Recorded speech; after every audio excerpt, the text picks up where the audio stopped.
Salut, est-ce que vous allez bien? Nous, on va très bien, n'est-ce pas? Ouais. Yeah. Très très bien, Yes. super. Ok, alors on a 3 invités aujourd'hui avec nous pour cet épisode d'Issalé.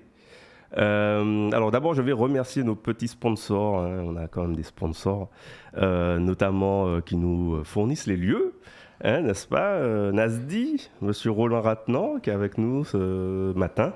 Bonjour à tous. Salut Roland. Alors j'ai un petit peu fait le mal élevé, j'aurais dû présenter la demoiselle avant, mais bon, on va dire que l'égalité homme-femme, on est dans le futur et on fait ce qu'on veut maintenant. Voilà. Barbara, tu vas bien? Hello, ouais, ça va.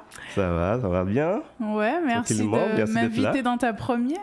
C'est ça. Et puis on a un troisième invité exceptionnel qu'on va présenter un petit peu plus tard. Mais merci en tout cas d'être là. Hein, avec plaisir. Samuel. Bonjour à tous. Voilà, je vous remercie quand même. À l'heure où on enregistre, on est dimanche matin. Et en ce moment même, vous êtes en train de rater le jour du Seigneur. Hein, quand même. Et pourtant. C'est ça, la messe. C'est une dérogation, mais normalement je ne fais jamais ça. Donc voilà, donc Roland, du coup, Roland, chef d'entreprise dans le digital, Société Nasdi. Est-ce que tu peux éventuellement présenter un petit peu ce que tu fais? Oui, donc la société Nasdi est une société d'ingénierie informatique. On est en Martinique depuis 18 ans maintenant. On développe tout ce qui est applications logicielles, site internet, applications mobiles. Et je suis très content d'être là ce matin dans l'émission Issalé pour la première et échanger en fait avec vous et avec Samuel sur un thème de l'actualité. Yes. Barbara, du coup, dirigeante de la société Watt Studio. Ouais, hello. Pareil, comme Roland, on fait pratiquement la même chose. En fait, on accompagne les entreprises dans leur digitalisation, du coup, grâce à des applications, des sites internet, etc. Donc voilà. Encore merci. On va démarrer avec le thème du jour. Alors, je vais peut-être l'introduire en premier lieu. On va parler de santé et de sport, notamment. Et notamment de la mauvaise santé des Martiniquais sur le sujet notamment de l'obésité qui touche une grande partie de la population martiniquaise. Donc, dernier rapport de l'INSEE qui date de 2019 nous dit que plus d'un adulte sur 2 est en surpoids ou obèse en Martinique, que les femmes seraient 2 fois plus touchées. Et donc, du coup, on a seulement 55% des plus de 15 ans qui seraient en bonne santé sur l'île. Alors que la moyenne hexagonale est estimée à 71%. Donc on n'est vraiment pas bon. Donc comme je disais, le surpoids concerne 60% de la population, 26%, donc plus d'un Martiniquais sur 4 est obèse aujourd'hui. Alors on explique ça par différentes choses, la mauvaise alimentation, trop de sel, trop de sucre, trop de matières grasses. Vous savez qu'il y a eu aussi en 2012-2013 un rapport qui disait qu'effectivement, les produits de grande consommation en Martinique étaient jusqu'à plus de 50% plus sucrés. Alors depuis, il y a eu une loi qui a interdit cette différence, qui a été adoptée du coup en 2013. C'est en 2013 que la loi a été adoptée. Et donc globalement, la mauvaise alimentation, le manque d'activité physique, donc on va en parler, qui seraient les causes principales. Et puis il y a aussi la question de la pauvreté. Donc 29% de la population vit, selon les derniers chiffres, sous le seuil de pauvreté. Donc ce qui fait qu'avec en plus le facteur de la vie chère, on se retrouve avec des personnes qui sont obligées d'acheter des produits de mauvaise qualité. Et puis il y a également la multiplication des fast-foods, donc la malbouffe, etc., qui a pris une ampleur inquiétante sur le territoire.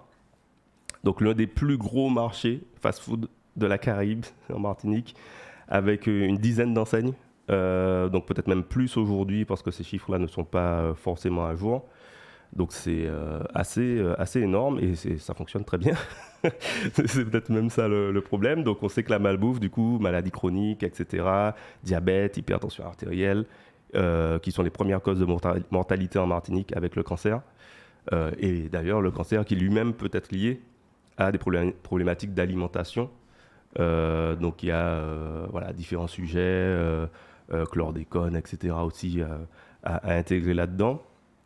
Alors première question pour vous, Barbara et Roland, quelle réaction ces chiffres-là vous font avoir, tout simplement? Alors déjà, en fait, surpris de ces chiffres-là. Je savais pas qu'on était le territoire avec le plus de fast-food dans la Caraïbe, apparemment. Donc ça fait flipper un petit peu, quoi. Mais bon, effectivement, s'il n'y a pas de régulation ou ce genre de choses, en fait, par rapport à ça, c'est normal, hein. C'est que typiquement, ça plaît, en fait, au plus grand nombre. Et je suis assez surpris, en fait, des chiffres, en fait, que tu viens d'énoncer, clairement. Ok. Et toi, Barbara? Moi, finalement, je suis pas très surprise parce que vu qu'on est un territoire où effectivement il y a une grande pauvreté, paradoxalement, en fait, le fait de mal manger et de pas avoir les moyens vont de pair. Et c'est vrai que ça m'étonne pas spécialement, en fait. Très bien. Et du coup, vous, dans votre quotidien, est-ce que du coup ça vous touche, cette malbouffe? Est-ce que vous en êtes conscient? Est-ce que vous faites quelque chose pour justement changer les choses ou faire attention dans votre cadre professionnel, familial, personnel, etc.? Alors, on fait attention la semaine, et puis quand le week-end arrive, je crois qu'on fait plus trop attention. Donc, Cheat meal. voilà, exactement. J'ai découvert ce mot-là, cheat meal, effectivement, il n'y a pas longtemps, mais c'est un petit peu ça. Se donner bonne conscience, peut-être, effectivement, dans la semaine, et puis après, quand il y a la facilité, j'ai envie de dire, reprend le dessus, et puis en fait, le week-end, bon, les fast-food, en fait, reviennent en mode boomerang, quoi. Ok. Et est-ce que vous faites des efforts, par exemple, vous avez tous les deux des enfants, hein? Est-ce que vous faites des efforts dans l'éducation de vos enfants, justement, pour aborder ces thèmes-là, essayer de leur faire manger des choses un peu plus saines? Ouais, totalement. Non, mais en fait, moi, très clairement, en tant que maman et chef d'entreprise, j'ai une double responsabilité, j'ai envie de dire, parce que lorsque j'arrive chez moi, j'ai pas forcément envie de faire à manger. Donc c'est vrai qu'au départ, j'étais dans la facilité. Je me disais, allez, bon, j'achète des choses que je vais réchauffer et tout. Ensuite, j'ai commencé à acheter tous les soirs au restaurant et nous faire livrer quand nous qu'arrivait. Et ensuite, il y a eu Easy Ta Vie et tout ça. Ouais. Et finalement, je me suis rendu compte que ça faisait un gros trou au porte-monnaie et que les enfants, après, ils avaient faim, après, ils voulaient remanger. Après, nous-mêmes, on n'était pas satisfaits, donc on était à chaque fois obligés de refaire à manger. Et à partir de là, j'ai commencé à faire beaucoup plus attention, à regarder les catégories. Maintenant, quand on va à des Nutri-Score, en fait, quand on va au supermarché, on a des Nutri-Score, donc j'essaye d'acheter du A, B, C. On essaye également de privilégier les restaurants le week-end, comme ça les enfants ils vont pas être et même nous trop affectés par la malbouffe et voilà, en fait c'est des efforts quotidiens mais qui sont pas si évidents que ça quand on travaille et que en plus il faut gérer la famille et qu'il faut arriver et faire à manger. Je comprends ceux qui vont au McDo Bien sûr. de temps en temps. Ok, alors c'est intéressant, tu as parlé de Easy Ta Vie, etc. Donc on a effectivement pas mal de services de livraison de repas qui sont arrivés. Ce sont des services qui, du coup, utilisent le digital à fond, que potentiellement, on peut être, nous, amenés à développer pour le compte de clients. Est-ce que, du coup, on n'aurait pas un impact, en fait, là-dessus, enfin, le digital de façon globale? Alors, certes, effectivement, ce sont des entreprises alimentaires, enfin, de restauration qui ont le besoin, qui développent le besoin, mais n'empêche que, voilà, nous, en tant qu'acteurs du digital, globalement, on a tendance à utiliser ces outils-là pour être dans le confort, rester chez soi tranquillement, commander son petit plat, pas bouger et attendre que ça arrive. C'est l'un des avantages de dématérialiser tout ça. Est-ce que du coup, qu'est-ce que vous en pensez, quoi? Est-ce que vous avez conscience de ça et est-ce que ça déclenche des choses chez vous? Oui, clairement. Et Barbara a parlé en fait du Nutri-Score. Donc une idée qu'on pourrait mettre en fait à l'échelle de notre territoire, c'est en fait une espèce d'équivalent sur nos produits locaux. Est-ce qu'il vaut mieux consommer des dachines, des ignames? C'est quoi le Nutri-Score? Si on les mélange en fait avec un autre type de produit, on peut en fait arriver à justement à accompagner la population à mieux manger à partir d'indicateurs sur en fait sur nos produits. Et ça, c'est clairement des choses que l'on peut développer, que l'on peut apporter en mode application, au plus grand nombre. Donc oui, là le numérique en fait peut effectivement avoir un vecteur de facilité de consommation, mais peut être aussi en fait un vecteur d'amélioration, d'éducation, d'accompagnement en fait de la population. Rien à ajouter, Barbara? Non, je suis assez d'accord là-dessus. Et puis en fait, il faut qu'aussi dans la conscience de chacun, ils se disent, bon, ben, j'ai commandé à manger ce midi, ce soir, je vais peut-être aller marcher. Et Oui. voilà. D'ailleurs, effectivement, en parlant de ça, il y a des applications qui aident à inciter, à challenger les personnes à avoir de l'activité physique. Alors, À du boire coup, de l'eau aussi. oui, à boire de l'eau, plein effectivement. Oui, À se lever Ouais, une fois par heure. Ouais, à respirer. On a plein d'exemples en fait. Exact. Ok, donc en parlant justement d'activité physique, du coup, on a notre invité qui est en plein dedans, donc c'est le métier. Le sport, effectivement, comme on l'a dit, la pratique de l'activité physique est l'un des facteurs améliorants de la santé. Pour plein de raisons, on peut faire du sport parce que ça permet de se maintenir en forme. Donc ça permet, je pense que notre ami Samuel pourra nous en parler. Ça permet potentiellement de faire maigrir, de gérer le stress, de se faire plaisir, de rencontrer des personnes. Et puis il y en a qui le font aussi par amour de la compétition. Voilà, il y a des gens, Exactement. voilà. Donc je vais effectivement introduire notre invité, donc Samuel Delépine. C'est ça. Bienvenue. Merci pour l'invitation, c'est avec plaisir. Yes, donc Samuel est coach sportif, c'est le bon terme? Exactement, je suis coach sportif et je me suis spécialisé pour les entrepreneurs. Et moi, mon objectif, c'est de démocratiser pour la Martinique le sport de façon générale. Et puis, comme moi, je suis entrepreneur, donc c'est une cible qui m'a particulièrement touché. Parce que j'ai vu qu'à un moment, même moi, en étant coach sportif, j'avais plus le temps pour faire du sport, je faisais que des coachings. Et même moi, je commençais à apprendre du bide, tout ça, alors que je savais exactement quoi faire. Et je me suis dit, non, c'est pas possible. Il y a vraiment un problème là, en fait. Ok, tu n'es pas le seul, hein. On voit plein de coachs sportifs qui sont eux-mêmes pas en forme forcément.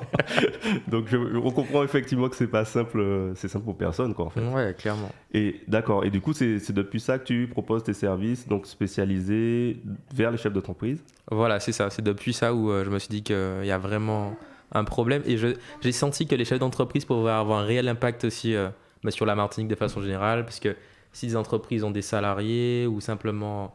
Généralement, les chefs d'entreprise ont quand même un impact via les réseaux sociaux, le digital. Donc si eux, ils ont un déclic, ils peuvent partager à leur famille aussi. Puis comme tu disais, Barbara, aux enfants, en fait. Et comme ça, c'est via l'éducation qu'on peut vraiment changer beaucoup de choses, quoi. Ok, est-ce que tu peux un peu nous raconter ton parcours? Comment tu arrives effectivement dans le milieu du sport et quel a été le cheminement effectivement pour arriver là où tu es? Et puis tu es également très présent sur les réseaux sociaux. Pourquoi ce choix? Ok, alors par rapport à mon parcours, donc ma famille de base est très sportive. Mon père c'est un grand compétiteur, il fait du cyclisme et ma mère aussi a toujours fait du sport, de la natation. Ces temps-ci elle fait un petit peu moins de sport forcément avec l'âge, mais elle continue toujours un petit peu. Et donc du coup je pense que en fait il y avait ça dans mon éducation, il fallait obligatoirement choisir un sport. C'était quel que soit le sport, il fallait s'inscrire dans un club. Et c'était obligatoire en fait, on n'avait pas le choix. Donc on a commencé avec mes frères, j'ai 2 frères, donc on a fait d'abord du foot. Et puis après, au fur et à mesure, chacun choisit le sport un peu qu'il aime de prédilection. Et puis concernant mon parcours de façon générale, j'ai fait STAPS, des études dans le sport, en Guadeloupe. Et puis après, je suis revenu ici parce que je voulais vraiment être coach sportif en Martinique. Et donc voilà, j'ai commencé. Ça fait combien de temps que tu t'es lancé?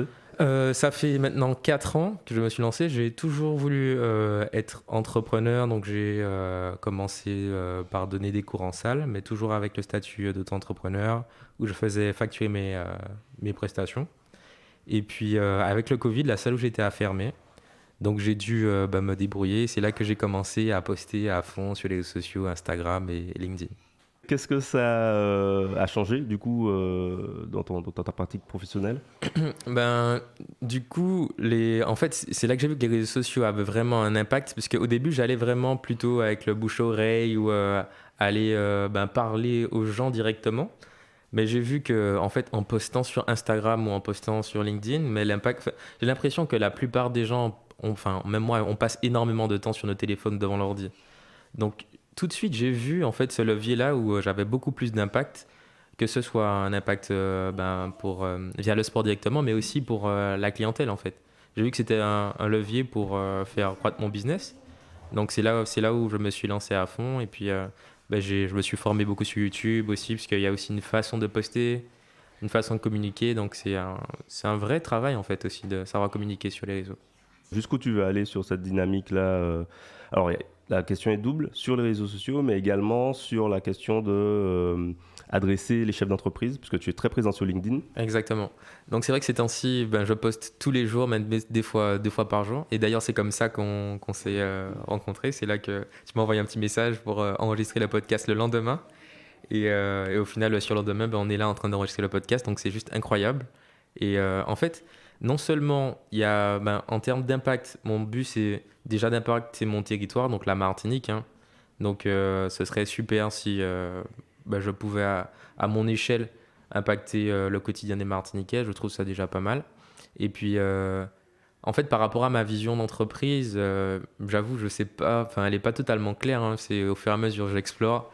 Mais le but c'est déjà de faire de mon mieux, quoi. Ok, très bien. Et pour revenir un peu sur le sujet obésité, santé, qu'est-ce qui pour toi est fondamental quel conseil globalement tu donnes aux chefs d'entreprise que tu suis? Alors, pour l'obésité, de façon générale, je pense que en fait les règles, je trouve qu'avant il y avait peut-être il y a une dizaine d'années de ça, je sentais qu'il y avait certaines personnes qui n'avaient pas les conseils de base sur l'alimentation, sur le sucre, sur ces choses-là, sur des choses vraiment basiques. Maintenant, je pense que la plupart des gens ont quand même l'éducation globale sur l'alimentation, le sport, mais c'est juste que on peut avoir les connaissances et ne pas faire. Ça peut arriver dans beaucoup de domaines, ça. Mais je pense que là, c'est plus dans l'idée de faire. C'est l'éducation quand même sur la santé publique de façon générale. Je trouve qu'elle est plutôt assez bien faite. Mais après, c'est comment adapter en fait à son environnement, à ses besoins professionnels, la vie de famille et la vie en fait de façon générale. Comment adapter tout ça et réussir quand même à être en bonne santé, quoi. Qu'est-ce qui est différent en fait dans ta pratique avec les chefs d'entreprise? Ok. Donc du coup, par rapport aux chefs d'entreprise, généralement leur quotidien, c'est que le premier focus c'est sur l'entreprise. Donc c'est avoir des résultats sur l'entreprise et donc ça prend souvent beaucoup de temps dans leur quotidien. Donc généralement, souvent, on a l'idée de la semaine de 4 heures des chefs d'entreprise qui ne travaillent pas beaucoup. Mais moi, c'est plutôt le contraire. Hein. Je vois des chefs d'entreprise qui travaillent 12-13 heures par jour. Et moi, mon idée, en fait, c'est de caler des séances assez courtes, donc de 20 à 30 minutes, qu'on peut facilement organiser dans un emploi du temps et de les faire déjà 2 fois par semaine. Et en fait, on peut être choqué de voir que rien qu'avec ça, on peut avoir des résultats si on tient suffisamment dans le temps, en fait. Et c'est ce que tu appelles la formule 3P90 ? C'est ça, exactement. C'est 90 jours où on met en place cette méthode-là et puis on peut avoir de bons résultats. Ok. Et 90 jours, tu as évalué que c'était la bonne durée, la bonne temporalité pour avoir des résultats en fait, conséquents. C'est ça, en fait, ça représente un trimestre. Donc je trouve que c'est une bonne temporalité pour déjà évoluer sur un premier objectif et après réévaluer s'il le faut. Comme ça, en fait, on en a 4 dans l'année et après, on peut optimiser au fur et à mesure la trajectoire, quoi. Ok. Je peux rebondir? Moi, en fait, je trouve que le Covid m'a fait prendre conscience de pas mal de choses. Déjà, le fait d'être enfermé toute la journée, on s'est dit, il fallait que... Premièrement, on avait plusieurs problématiques. La première, c'est qu'il fallait gérer une entreprise en ayant des enfants à la maison, sans jamais pouvoir sortir, et c'était compliqué. Donc du coup, moi, j'ai commencé à me remettre au sport un petit peu à cette période-là, et ça a été vraiment bénéfique dans le sens où toute la charge mentale qu'on avait entre le fait que nos entreprises ne fonctionnaient pas forcément comme on voulait, que les enfants étaient enfermés, qu'à chaque réunion on devait les avoir, ne passe pas, attention, que vous avez dit quoi? Donc en fait le sport a vraiment permis en fait de se recentrer sur cette charge, de s'enlever un peu cette charge mentale là, et puis aussi ça m'a fait revoir en fait notre façon de consommer, puisque c'est vrai que je parlais au début que j'ai commencé à acheter un peu moins, c'était aussi parce qu'on pouvait pas se faire livrer. Donc j'ai pas eu le choix Il y a la contrainte. Il y a eu la contrainte, donc j'ai pas eu le choix que de vraiment m'y mettre. Et je me suis rendu compte que finalement c'était bénéfique pour tous, quoi. Donc est-ce que bien toi dans ta pratique, est-ce que tu as vu effectivement que pour les chefs d'entreprise à cette période-là, il y a eu un déclic ou pas? En fait, moi, c'est vrai que c'est durant cette période-là que j'ai fait le transfert, parce qu'avant, je travaillais en salle. Donc, c'est durant le Covid que j'ai un peu construit mon activité. Donc, C'est vrai que je ne saurais pas exactement te répondre à cette période-là. Mais c'est sûr que le Covid, ça a été un élément déclencheur pour se recentrer, se reposer des questions de base, je pense, sur la vie et également sur le fait de prendre soin de soi, ça c'est sûr. Et après, du coup, quand on est sorti de confinement, moi j'ai pris un coach sportif. Et ce qui m'a déplu, du coup, c'est qu'il fallait être très restrictif sur sa façon de manger. Et ça, finalement, j'aime pas trop. C'est bien de faire attention, mais de se restreindre. C'est bien de faire attention, mais de se restreindre, c'est pas top, quoi. Oui, c'est ça. En fait, j'ai l'impression que ma vision, quand même, change pour la plupart des coachs sportifs. C'est vrai que souvent, on donne un plan alimentaire hyper strict, etc. Et en fait, ça a plutôt tendance à créer l'inverse sur des aliments à ne pas manger, des choses à ne pas faire. Et au final, quand on est souvent dans cet état d'esprit-là, on a plutôt tendance à envie de se jeter directement sur les aliments à ne pas manger. Donc le but, ce serait plutôt avoir des conseils de base et essayer de les respecter de façon générale, et quitte à moduler le plan au fur et à mesure. Et puis l'idée, c'est d'y aller en fonction de soi, de ses objectifs. En fait, il y a des gens qui n'ont pas du tout les mêmes objectifs. Il y a des gens peut-être pour 5 séances par semaine. Pour eux, ils ont fait une semaine tout à fait normale au niveau des entraînements, mais peut-être parce qu'ils n'ont pas de vie de famille, n'ont pas d'entreprise ou une petite entreprise. Il y a d'autres, tout dépend des priorités, donc c'est vraiment adapté à chacun. On va passer à une nouvelle séquence, c'est la séquence Actu Jingle.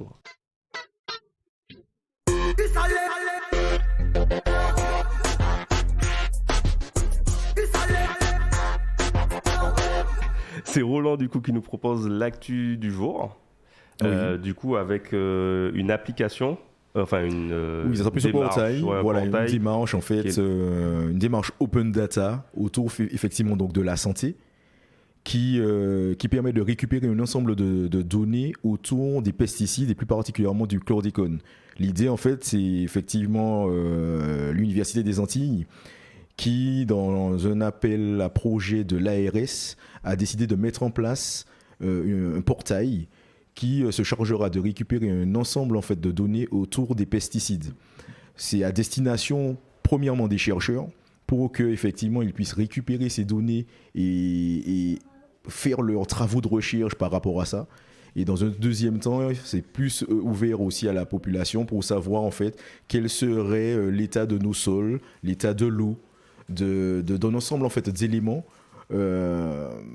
autour des pesticides et donc plus particulièrement du chlordécone. Donc c'est un portail qui sortira dans 3 jours, le 8.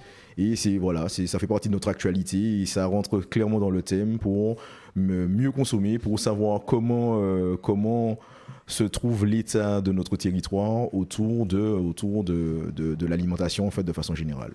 D'accord, mais ça s'adresse quand même au grand public? Alors d'abord, ça s'adresse aux chercheurs. Ouais. C'est vraiment en fait en mode données, data.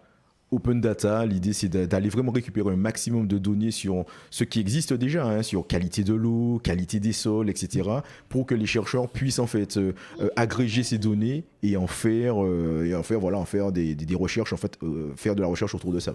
Ok. Est-ce qu'on a déjà une idée de ce qu'il peut avoir derrière comme retombée par rapport... Enfin, il y a déjà des objectifs derrière ces données. Oui, en fait. De toute façon, il y a beaucoup de travaux autour justement de la molécule chlordécone qui se font. Et là, c'est vraiment de faciliter la vie en fait, des chercheurs pour maximiser un petit peu justement les retours et les résultats et les objectifs à venir. Ok, super. Merci pour cette info. Très intéressante. Du coup, complètement dans le thème. Ça va du coup aboutir à une meilleure connaissance de notre territoire, potentiellement meilleure utilisation des sols, et donc derrière peut-être des retombées pour les agriculteurs, et puis du coup pour le consommateur au final. Exactement. Ok, super. Ben, merci pour cette info, et puis on passe à Dessaléo. Alors, Dessaléo, c'est la petite séquence coup de gueule où on dit concrètement ce qui nous a pas plu ces derniers temps, ce qu'on veut critiquer, dessaler, comme on dessale la morue quand elle est trop salée. Voilà. Donc, on dessale l'actu. Donc aujourd'hui, moi, mon Dessaléo, c'est sur les embouteillages en Martinique. Qu'est-ce qui se passe? Coin. Effet. Ça mérite un effet. Voilà.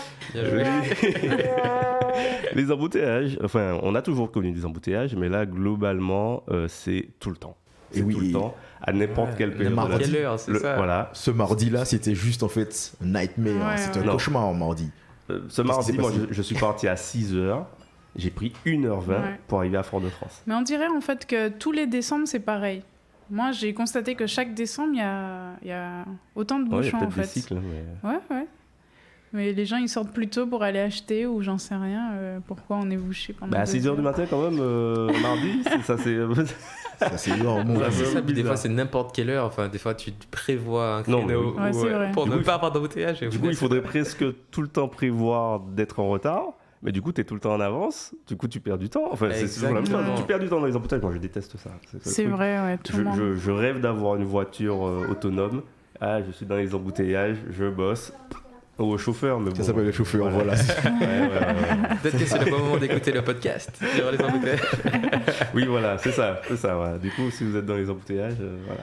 Profitez bien. Ouais. Samuel, tu avais un dessin Léo à faire passer. Ah oui, ouais, c'est ça, c'est par rapport à la Coupe du Monde, on est en plein dedans, donc il y avait plein de personnes qui parlaient de toute la polémique par rapport aux constructions, tout ça, enfin au Qatar. Ouais, c'était un peu une remise en question. Enfin, est-ce qu'au final, peut-être qu'on critique beaucoup sur ça, et puis après au final on se met à regarder la Coupe du Monde comme si de rien n'était.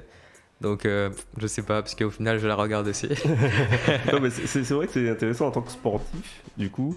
C'est vrai que du coup, on met beaucoup de politique, on met, voilà, enfin, il y a forcément d'autres intérêts qui rentrent en compte, mais au final, c'est du sport. Donc concrètement, qu'est-ce que tu en penses, toi, justement? Est-ce que on doit faire, enfin, est-ce que ces messages politiques-là doivent passer quand même, ou est-ce que c'est juste du sport et on laisse les gens faire leur sport et ceux qui veulent regarder regardent, quoi? Mais ça, c'est une vraie question, parce que, moi, je suis d'accord avec ceux qui disent que, par exemple, les footballeurs sont surpayés, entre guillemets, par rapport à ce qu'ils font, mais en même temps, c'est le côté unique, ils ont tellement bossé aussi pour ça, donc, et puis, en fait, c'est la valeur qu'ils créent sur le marché par rapport au business, ils génèrent énormément de business, donc forcément, ils sont rémunérés par rapport à ça, mais c'est vrai, en fait, c'est peut-être aussi c'est le monde capitaliste qui veut ça. Hein. Mais moi, j'ai vu des chiffres, en fait. On est les seuls en France, en fait, à pas avoir boycotté la Coupe du Monde. Dans toutes les autres régions, que ce soit en Allemagne, en Angleterre, si par exemple en Angleterre, il me semble que c'était 12 millions de téléspectateurs, on est passé à 9 millions de téléspectateurs. En Allemagne, c'était le plus choquant, on était à 22 millions. Et aujourd'hui, on est à 9 millions de téléspectateurs. Donc en fait, on est les seuls en Europe. En tout cas, je parle de les seuls, je veux dire la France, on est les seuls à ne pas avoir boycotté en fait cette fameuse Coupe du Monde. Et du coup, certains disent que c'est lié à la qualité des matchs et tout ça. Mais je pense que les gens deviennent de plus en plus responsables et essayent d'agir à leur échelle. C'est surtout qu'il n'y avait pas d'alcool en fait sur cette Coupe Aussi, du Monde. Donc, ouais. les Allemands, ok. les Belges en fait, ils ont vite fait de perdre. Ouais, les Pour rentrer chez eux et revenir à une vie normale. Ah, ok. Et tu avais également ton dessin Léo, Balenciaga. Ouais, Balenciaga qui nous sort une campagne publicitaire en fait où il met en scène des enfants en tenue BDSM avec des espèces de fonds qui étaient assez chelous avec des dessins d'horreur ou autres. Donc franchement, c'est mon dessin Léo. Ce qui était le plus grave en fait dans cette nouvelle, c'est que jusqu'à aujourd'hui, ils se sont pas excusés. Ils ont juste dit que c'est le directeur artistique qui avait mal choisi Oui, le toujours la cadre, chose. alors qu'on sait que ces campagnes-là, elles sont Bien hyper sûr. réfléchies Bien au sûr. millimètre près. Et aussi, on a par rapport à ça une grosse polémique avec Kim Kardashian, qui justement est une de leurs grosses égéries et qui ne s'est pas encore prononcée là-dessus, qui a juste dit qu'elle va revoir son contrat, mais qui finalement, alors qu'elle a 4 enfants, ne dit pas voilà ce que Balenciaga a fait, c'est inadmissible, quoi, parce qu'ils sont en train de promouvoir la pédopornographie. Donc voilà, c'était mon petit coup de gueule. Gros dessin Léo, là, pour le coup. Ah ouais. Yes. Eh bien, on va passer au coup de cœur avec le Icycré.